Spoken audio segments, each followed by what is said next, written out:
Simeri. Today I will be discussing bail reform. What are the issues with the current system? What are the factors within the debate? What is the Catholic approach to the subject? And what is the best approach to a solution?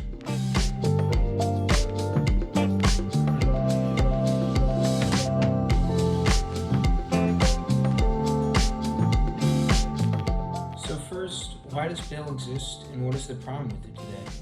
So bail exists within our legal system as a way of allowing those arrested but not yet given a trial a way to avoid spending weeks in a jail cell. The general theory is that by making a criminal pay a significant deposit in exchange for his or her temporary freedom, they might be more inclined to not skip town or something before the date of their trial. So by forcing a suspect or their family to tie up a major amount of money into the court, it would force the defendant to appear at the trial date. But unfortunately, many have pointed to statistics in recent years that seem to suggest bail is not actually that effective in doing what it was intended to accomplish. 60% of defendants wind up in jail awaiting trial because they cannot afford to post bail. The burden of bail usually falls most heavily on poor and minority communities, and cash bail is often not good at stopping violent crime, which has risen dramatically since the beginning of the pandemic. Therefore, many are calling for some sort of dramatic reform within America's bail system. So one specific target of bail is cash bail. Cash bail, which will be the focus of today's presentation primarily, is when a court asks for a specific sum of money paid up front that a defendant only gets back by showing up for court. The amount is typically set at the judge's discretion and can vary depending on the severity of the accusations and the judge's estimate of a defendant's likelihood of flight. Other defendants are allowed to post bonds, meaning they are released without paying anything, but have to sign a contract that would require them to pay in the event that they do not appear. From 1970 to 2015, unfortunately, there was a 433% increase, which is just staggering, in the number of people detained in jail. Some critics would say that the problem with cash bail is that it might come into conflict with the presumption of innocence, which, according to legal scholars, has been considered the bedrock of our criminal justice system. Some have also said that it acts as a penalty for poverty, or that low-income people of color might be disproportionately impacted, which is serious. So there are two main sides to the debate over best practices on bail reform. On the one hand, it's important to ensure the general welfare of the public. Removing cash bail, according to some, would reduce the incentives for violent offenders to show up to trial, and could even lead to more violence. But many experts would argue that this has little or no impact on violent crime and just make life harder for Americans who are suffering enough already.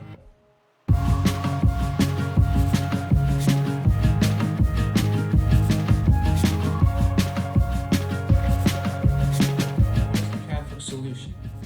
According to the Texas Conference of Catholic Bishops, the good approach for civil law must be to uphold justice with the goals of defending the common good, deterring offenses, reestablishing public order, and achieving restitution. The Texas Conference of Catholic Bishops supports bail reforms so that individuals accused of crimes are not imprisoned just because they don't have the money to pay their bail. So the statistics that the conference uses to make their case are pretty alarming. In the month of November 2018 alone, almost 43,000 people were in prison just in the state of Texas before their trial, 63% of the total jail population. So while they recognize that pretrial detention is good to protect the common good and deter future offenses, they think that it should only target individuals who have been proven to be a serious danger to the community or are significant risk of escaping.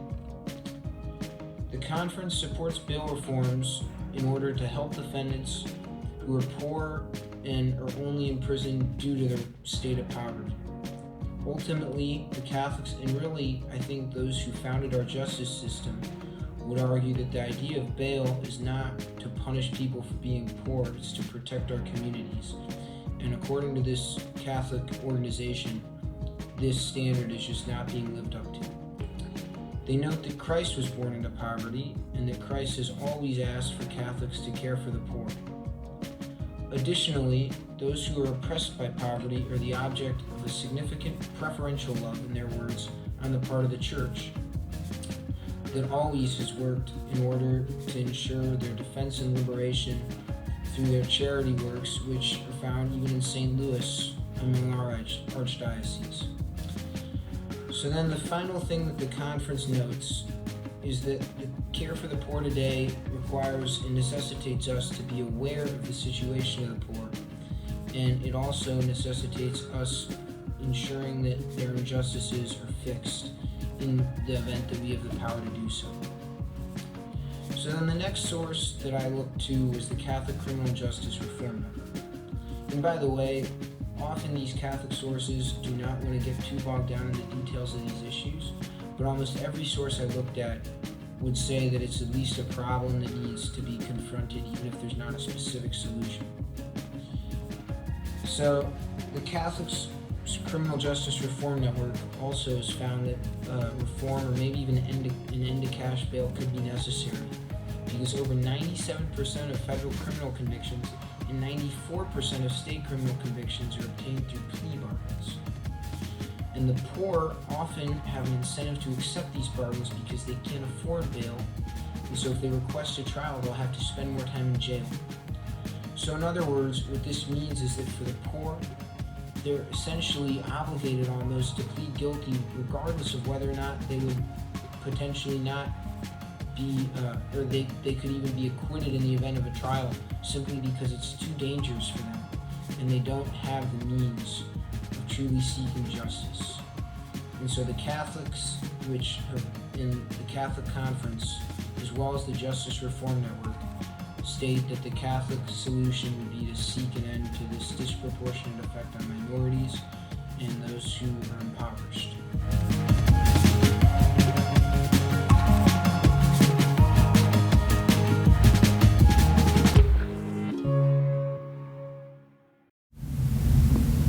So we're going to present our steelman argument, which is kind of a different solution from the side that we're supporting, which is ultimately, if not getting rid of cash bail, then seriously limiting it and making it in a way that would limit racial and economic disparities. So critics claim that releasing people without cash bail might lead to higher crime levels, which has grown in importance because violent crimes have risen in our cities during the pandemic.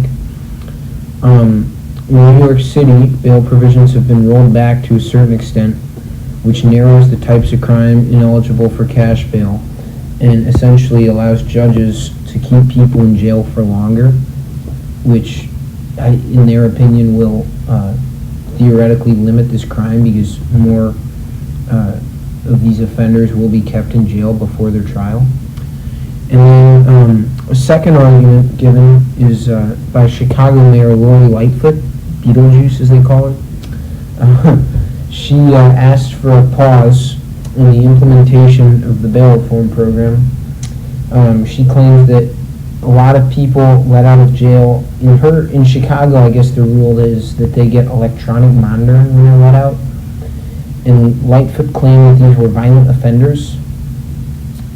And then back to New York, the governor, Katie Hochul, in April 2022 pressed for bail reform changes, but the state legislature ultimately rejected her proposal.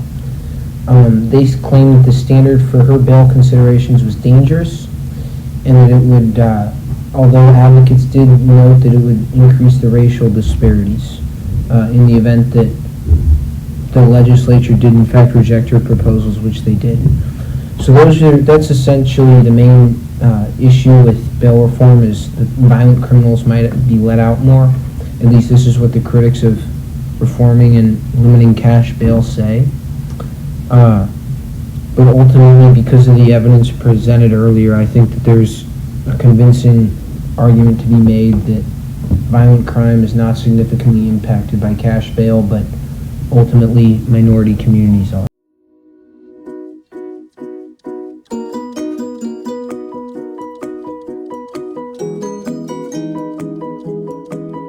So this brings us to our final part of this presentation, which is what might a SLU student do, a SLU teenager once reaching this Catholic moral conclusion.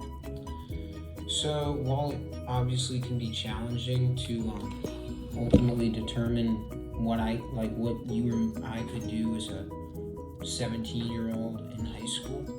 There's certain actions you can take to try to advance the cause of cash bail reform. So the first is potentially donating or working towards benefiting organizations working towards bail reform, like the ACLU. Their donations to them are greatly appreciated and will go directly to helping these causes, working with legislation and other means of trying to pursue this path. The second is sort of to be an advocate whenever it comes up in a conversation, to just try to make sure that people are aware of the Catholic opinion on this, and that ultimately cash bail is really not that useful, and to not let people make claims about bail reform that you now know to certainly be flawed, if nothing else. And then finally, try to remember when you see things on TV about people being arrested and charged, try to remember that everyone's innocent until proven guilty, and just try to remove your assumptions, because this is a lot of how these misconceptions with bail get started in the first place. Bail reform, in many ways, is because people believe a lot of these criminals in their mind, these people are criminals in their minds, when in reality they may not be, and our justice system would argue that they are not yet, because they have not been given a trial. So those are the three main ways that I think you can generally advocate and try to, once you reach this moral conclusion, these are the three ways you can take action. So thank you. And I want to thank you for watching this presentation. Hopefully you learned something about bail reform, and